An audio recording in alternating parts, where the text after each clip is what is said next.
देखिए, मुख्यमंत्री का उस दिन का बयान काफ़ी संवेदनहीन बयान था और जिन भी लोगों ने उस बयान को देखा, सबों ने अपने आप को काफ़ी शर्मिंदित महसूस किया।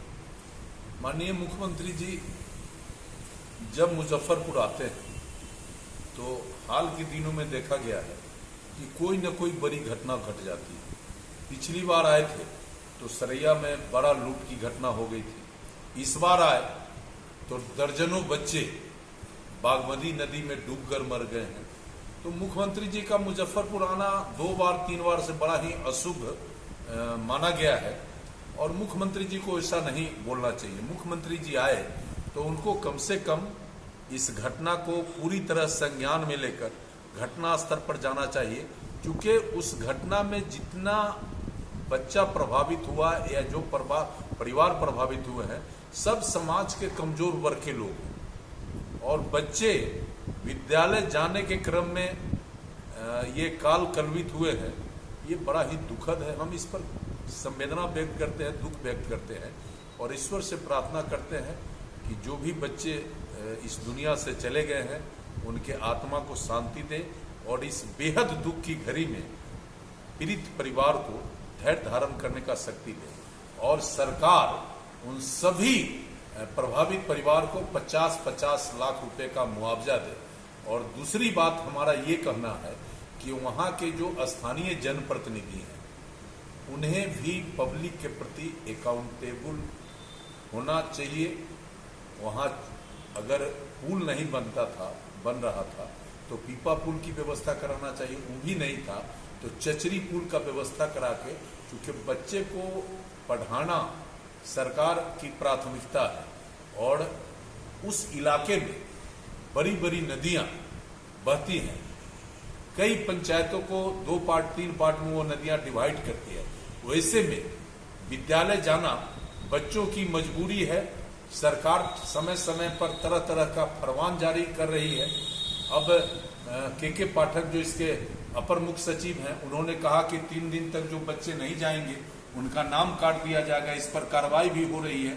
इस डर से अभिभावक और बच्चे उस दिन विद्यालय जा रहे थे। किसी को फॉर्म में 70 या 75 या 80% जो अटेंडेंस है वो पूरा करना था, तो इसके कारण लोग जा रहे थे। लेकिन आवागमन के अभाव में नाव का सहारा लिया और उस दिन नाव ने 1 दर्जन से अधिक बच्चे को काल कलवित किया। ये बड़ा दुखद चीज। अच्छा मंत्री जी, आप बोले हैं 50-50 लाख रुपया मुआवजा मिलना चाहिए। यहाँ जो सरकार घोषित की है 5 लाख अभी जो हो गया है वो तो मिल ही नहीं रहा है, लेकिन 50 लाख की। देखिए ना, बिहार की सरकार, हमारा मानना है कि ये सरकार हर मोर्चे पर विफल है। ये बात तो जरूर सरकार करती है। हमारे आदरणीय मुख्यमंत्री जी बड़ा चिकना चिकना बात करते हैं और हर क्षेत्र में बेहतरी का सपना लोगों को दिखाते हैं, लेकिन सरजमीन पर क्या हालत है ये सर्वविदित है। ये जो मुआवजा की राशि है, कल कुछ परिवार को जिसका डेड बॉडी रिकवर्ड हो गया था, उस परिवार को जिला प्रशासन ने मुआवजा का राशि उपलब्ध कराया है। लेकिन 4 लाख और 5 लाख रुपए में किसी व्यक्ति का जान चला जाए, ये 4 लाख रुपया काफी, 5 लाख अपर्याप्त है। इसमें 50 लाख रुपया अगर सरकार मुहैया कराती है तो हम मानेंगे कि कुछ दुख बांटने का काम सरकार ने किया। अदरवाइज ये 4 लाख 5 लाख रुपया बहुत ही एक छोटा रकम है। न इससे दुख बांटा जा सकता है, न यह परिवार इस राशि से आगे बढ़ने का कोई प्रयास कर सकता है। ये काफी छोटा राशि है। 50 लाख रुपया जब तक नहीं मिलेगा परिवार का दुख दर्द नहीं बढ़ सकता। अच्छा, एक चीज और जनता के बीच बहुत बड़ा मुद्दा बन चुका है। जो स्वास्थ्य मंत्री अगर तेजस्वी यादव थे तो फिर नीतीश कुमार क्यों आए शिलान्यास और ये तो बात आप या तो मुख्यमंत्री से पूछिए या तेजस्वी यादव से पूछिए। मुख्यमंत्री जी के साथ तेजस्वी जी को आना था तो तेजस्वी जी क्यों नहीं आए, ये तो बात तेजस्वी जी बताएंगे, है ना। ये नूरा कुश्ती का खेल चल रहा है। आने वाले दिन में जो ये नौटंकी विपक्षी गठबंधन का है, ये सब आपको समझ में आ जाएगा।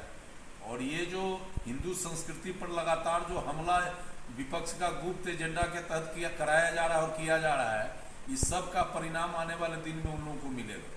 विपक्षी दल तो ये भी G20 पर भी अलग अलग तरह की बात उठा रहे हैं। सवाल है कि G20 के बारे में विपक्षी दल को कोई जानकारी हो तब तो। इनके एक मंत्री, बिहार सरकार के मंत्री ने कहा कि समय की बर्बादी है G20 के बारे में। अब बताइए, जिस राज्य के मंत्री को G20 के महत्व की जानकारी नहीं है और समय की बर्बादी का बात करता है, उस राज्य सरकार का मालिक तो भगवान न हो सकते हैं, दूसरा तो कोई नहीं हो सकता है। ये सरकार बिल्कुल डायलिसिस का सरकार है और जैसे तैसे चल रही है। इसके अधिकतर मंत्री हैं जिनको ज्ञान का घोर अभाव है। कोई हमारे धार्मिक ग्रंथ को पोटेशियम साइनाइड कह रहा है, कोई G20 कराने के लिए समय की बर्बादी कर रहा है। आप समझ सकते हैं कि बिहार का छवि राज्य से बाहर ये सरकार और ये मंत्री किस रूप में पेश कर रहे हैं, ये आपको खुद समझ में आ रहा होगा।